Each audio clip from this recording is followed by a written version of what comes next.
Assalamualaikum warahmatullahi wabarakatuh. Bismillahirrahmanirrahim. Alhamdulillahirabbil alamin. Wassalatu wassalamu ala asrofil anbiya wal mursalin wa ala alihi wa ashabi ajmain. Pemirsa dimanapun berada yang dimuliakan oleh Allah Subhanahu wa taala, kajian kita yaitu keadaan bangsa Arab sebelum datangnya agama Islam. Kita kenal sejarah bahwa keadaan bangsa Arab pada waktu itu dikenal dengan zaman jahiliyah atau zaman kebodohan. Bodoh dalam arti tidak mengetahui dengan benar bagaimana menyembah Allah, bodoh dalam arti hubungan pergaulan dengan masyarakat, dengan keluarga, lari dari ajaran-ajaran yang benar. Ini mereka disebut jahiliyah, walaupun di sana juga ada karakter dan sifat-sifat mereka yang baik. Allah mengabadikan keadaan mereka ini di dalam surat Jum'ah ayat kedua. A'udzubillahi minasyaitonirrajim. Bismillahirrahmanirrahim. Walladzi ba'atsa fil ummiyina rasulan minhum yatlu 'alaihim ayatihi wa yuzakkihim wa yu'allimuhumul kitaba wal hikmah wa in kanu min qablu lafi dhalalim mubin. Dialah Allah Subhanahu wa taala yang mengutus rasulnya kepada kaum yang buta huruf, kaum yang ummi dari kalangan mereka sendiri dengan membacakan kepada mereka ayat-ayatnya, mensucikan jiwa mereka dan mengajarkan Alkitab, Al-Quran maksudnya, dan mengajarkan Al-Hikmah, hadis maksudnya, dan mereka keadaannya sebelum itu betul-betul dalam keadaan kesesatan yang nyata. Lafi dhalalim mubin. Ini adalah ungkapan dari Al-Quran. Pertama, kesesatan dalam bidang akidah. Awalnya bangsa Arab ini adalah penyembah Allah Subhanahu wa taala karena mewarisi ajaran Nabi Ibrahim, Nabi Ismail dan orang-orang yang hanif. Namun dalam perjalanannya mereka jatuh pada penyembahan berhala. Awal mulanya ada seorang Arab namanya Amr bin Luhai. Dia ini pergi ke Syam dan tahu bahwa Syam ini adalah kota peradaban, kota yang maju, ya, lebih maju daripada Arab tentunya. Di sana dia temukan mereka ini ada yang menyembah patung. Wah, ini orang yang lebih maju daripada kita, orang Arab kok menyembah patung. Nah, akhirnya Amr bin Luhai ini menganggap menyembah patung ini bagus. Kemudian dia bawa satu patung dari Syam ini. Kemudian patung itu diletakkan di Ka'bah. Di dalam Ka'bah, dan patung itu namanya Hubal. Setelah itu dia menyeru orang-orang Arab untuk kalau menyembah Allah, melaluilah perantara ini, yaitu patung. Lama-kelamaan akhirnya mereka jatuh pada penyembahan berhala. Inilah awal mula penyembahan berhala di bangsa Arab. Dan penyembahan berhala terus menerus sampai datangnya Islam, hingga ada di dalam Al-Quran beberapa contoh berhala ini yang disebutkan di dalam Al-Quran. Dalam surat An-Najm ayat 19 dan seterusnya disebutkan, A'udzubillahi minasyaitonirrajim, Bismillahirrahmanirrahim. Afara'aitumul Lata wal Uzza wa manata salisatal ukhra alakumudz dzakaru wa lahul unsa tilka idzan qismatun dhiza. Apakah patut bagi orang-orang musyrik itu, ya, menganggap Lata dan Uzza dan Manat, dan yang ketiga yang paling terkemudian sebagai anak-anak perempuan Allah? Sementara apakah patut untuk kamu anak laki-laki dan untuk Allah anak perempuan? Tilka idzan qismatun dhiza. Itu adalah suatu pembagian yang tidak adil. Ayat ini memberikan gambaran kepada kita bahwa orang-orang Arab ini menyembah berhala. Sampai disebut ada Lata, Uzza, Manat, Hubal di dalam Al-Quran. Begitulah dalam perjalanannya mereka terombang-ambing, tidak bisa menyembah Allah Subhanahu wa taala dengan benar. Kemudian kesesatan di bidang moral, di bidang akhlak, pergaulan sehari-hari, dalam rumah tangga ini juga rusak, ya, rusak. Contohnya dalam pernikahan, ya, dalam pernikahan. Pada zaman jahiliyah itu bentuk pernikahan itu ada 4. Sebagaimana diriwayatkan dalam kitab Al-Hawi Al-Kabir Imam Al-Mawardi menuturkan ada 4 bentuk pernikahan pada zaman jahiliyah, yaitu pernikahan wiladah, pernikahan al-istibdha, pernikahan ar-rohtu, dan pernikahan ar-royah. Nah, bisa dibuka dalam kitab Al-Hawi Al-Kabir jilid 9 oleh Imam Al-Mawardi. Dan ini diriwayatkan oleh istri Rasulullah SAW, Aisyah radhiyallahu anha. Hadisnya cukup panjang. Mungkin saya baca pertamanya dan terakhirnya aja. Annan nikah fil jahiliyah kana ala arba'ati anha fa nikahu minha nikahun nasi al-yaum. Bahwa nikah pada zaman jahiliyah itu ada 4 bentuk, 4 macam. Salah satunya adalah nikahnya manusia pada hari ini, artinya umat Islam. Salah satu yang diwariskan atau salah satu yang diteruskan karena nikah itu benar. Apa itu istilah nikah istibdha? Nikah istibdha ini adalah pertama minta maaf, nikah al-wiladah. Ini adalah dalam pernikahan ini seorang laki-laki atau seorang pemuda datang kepada orang tua sang gadis, ya seperti sekarang lah, untuk melamarnya. Ya. Kemudian ia menikahinya disertai dengan maharnya. Ini merupakan pernikahan yang dibenarkan karena bertujuan untuk mendapatkan keturunan. Dan pernikahan ini pula yang pernah disebutkan Rasulullah Shallallahu Alaihi Wasallam, dan yang ini yang dikekalkan dalam Islam. Jadi laki-laki datang ke keluarga perempuan, kemudian memberikan mahar, dan di hari H yang ditentukan dilakukanlah pernikahan. Ini namanya pernikahan al-wiladah. Kemudian zaman jahiliyah ada pernikahan namanya al-istibdha. Dalam pernikahan ini seorang suami meminta istrinya pergi kepada laki-laki terpandang dan meminta untuk dicampurinya.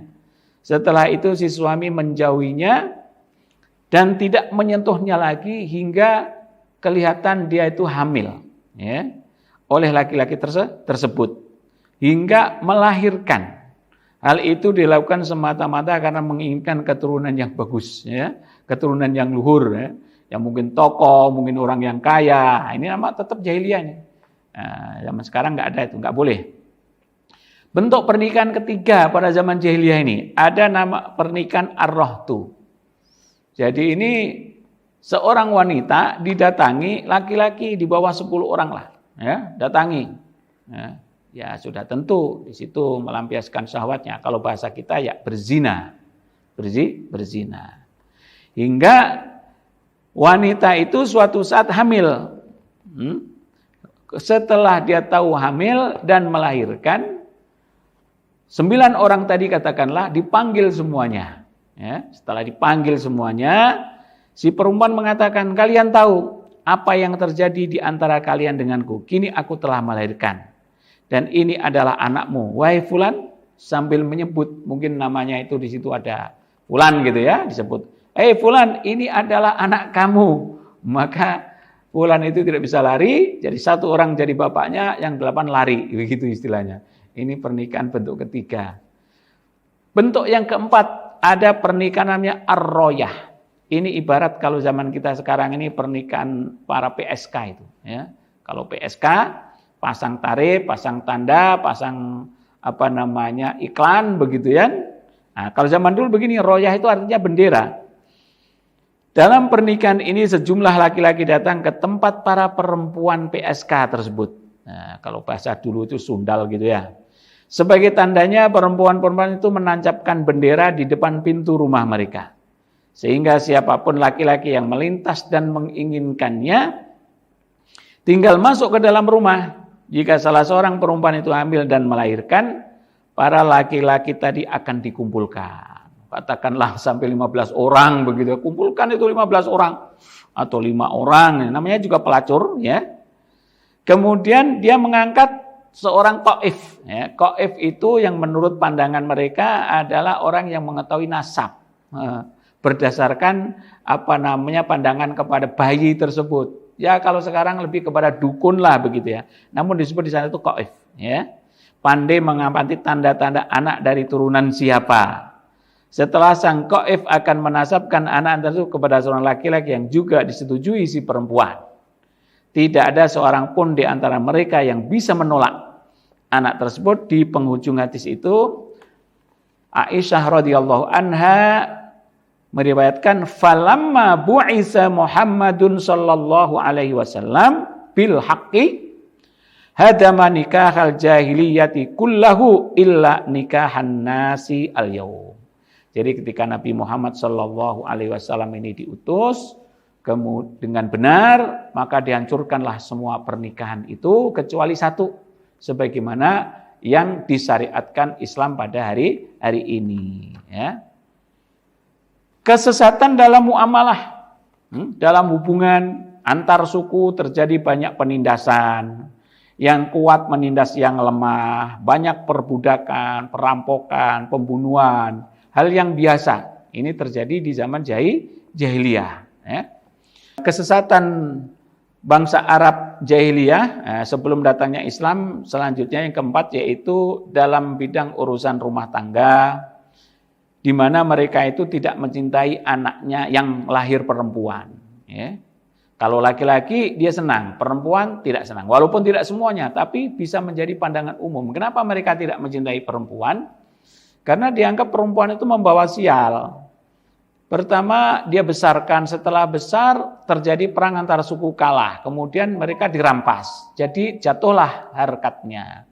Atau dia lemah fisiknya, tidak kuat seperti laki-laki. Nah, ini diantaranya. Oleh karena itu, terdapat beberapa kisah mereka membunuh anak perempuannya. Dan Allah Subhanahu wa taala mengabadikan kisah mereka tidak suka dengan perempuan. Ini di dalam Al-Qur'an Allah berfirman, a'udzubillahi minasyaitonirrajim. Bismillahirrahmanirrahim. Wa idza busyira ahaduhum bil unsa dhalla wajhuhu muswaddan wa huwa kadhim yatawara minal qaumi min su'im ma busyira bihi. Ayumsikuhu ala hunin am yadussuhu fit turab ala sa'a ma kanu yahkumun. Dan apabila seorang dari mereka diberi kabar dengan kelahiran anak perempuan, hitamlah, merah padamlah mukanya dan dia sangat marah. Ia menyembunyikan dirinya dari orang banyak disebabkannya buruknya berita yang disampaikan kepadanya. Apakah dia akan memeliharanya dengan menanggung kehinaan atau akan menguburnya ke dalam tanah? Ketahuilah alangkah buruknya apa yang mereka tetapkan itu. Di dalam Islam laki-laki dan perempuan sama saja, ya. Semuanya akan bisa memberikan manfaat kepada kita. Yang penting bagaimana kita mendidiknya. Namun bukan begitu di zaman jahiliyah. Mereka tidak menyukai anak perempuan. Kemudian kesesatan dalam pemerintahan, mengatur masyarakat yang simpel tuh.